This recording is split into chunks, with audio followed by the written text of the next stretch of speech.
Mes frères et sœurs, ouvrez bien vos cœurs. Car l'histoire que je vais vous partager aujourd'hui se déroule tout près d'ici. Dans nos quartiers, dans nos réalités. Une histoire qui révèle que toutes les maisons ne sont pas des maisons. Et que parfois, les murs ont une histoire qu'on ne voit pas. Léa vivait à Biémassy, dans une petite maison modeste qu'elle louait avec son mari Étienne et leur fille Grace. Une vie humble, mais construite sur l'amour et l'espérance. Pourtant, derrière les briques de cette maison, le serpent mystique de la propriétaire de la maison habitait déjà là avant eux. Oui, cette femme faisait des pratiques dont la plupart des locataires n'avaient aucune idée. Elle avait consacré la maison à des forces obscures pour attirer de l'argent, la stabilité et la domination spirituelle sur ses locataires. Léa, sans le savoir, avait emménagé dans un territoire qui ne lui appartenait pas spirituellement. Et les attaques ont commencé. Elle faisait des fausses couches à répétition, sans aucune explication médicale.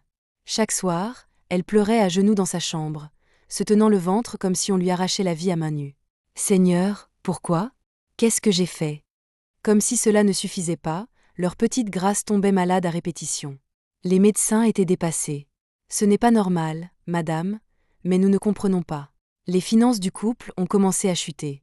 Étienne faisait tout pour subvenir aux besoins de la maison, mais chaque fois qu'il épargnait un peu, un malheur arrivait et vidait tout. Les disputes ont commencé. Les murs transpiraient la tension. Léa entendait des bruits de reptiles derrière les murs. Un souffle froid lui passait près du visage pendant qu'elle dormait. Une fois, elle s'est réveillée en sursaut, certaine qu'un serpent avait glissé sur ses pieds. Mais personne n'y croyait. Étienne, son mari, disait que c'était le fruit de son imagination, mais elle savait que ce n'était pas le cas.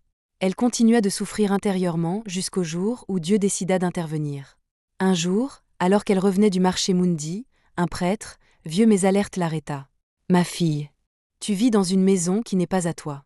Pas parce que tu ne paies pas le loyer, mais parce que quelqu'un a mis la main spirituelle sur ton destin. » Léa pleura. Elle connaissait la vérité depuis longtemps, mais ce monsieur venait de lui donner la preuve qu'elle n'était pas folle et qu'elle n'avait rien inventé. Le prêtre l'invita à une veillée de prière. Ce soir-là, l'église était animée, Léa s'est agenouillée devant l'autel, écrasée par des années de douleur. Et le prêtre a prié, d'une voix ferme, autoritaire. Comme quelqu'un qui parle directement à l'ennemi. À minuit, Léa a poussé un cri qui glaça l'assemblée. Un cri qui n'était plus humain. Un cri de serpent blessé. Dans la salle, plusieurs virent un énorme serpent noir, glissant derrière elle, cherchant une issue, refusant de lâcher sa proie. Le prêtre nullement, apeuré, leva la croix. Au nom puissant de Jésus-Christ, esprit attaché à cette maison, ta mission est terminée. Quitte-la. Quitte sa vie. Quitte son ventre. Quitte son foyer. Le serpent s'est tordu, a hurlé dans le monde invisible. Puis il a disparu. La délivrance était faite. Et quand elle est rentrée chez elle, Léa a senti que quelque chose avait réellement changé. Dans les semaines qui ont suivi. Plus de fausses couches. La santé de Grace est revenue. Les finances ont repris. Le mariage s'est apaisé. La maison s'est allégée. Plus tard, Léa a appris que l'ancienne propriétaire utilisait la maison pour attacher les destinées des locataires et s'en nourrissait spirituellement. Aujourd'hui, la vie de Léa et sa famille est un vrai témoignage vivant. Bien qu'ayant changé de domicile, elle dit à qui veut l'entendre. Quand Jésus entre dans ta maison, aucun serpent ne peut rester.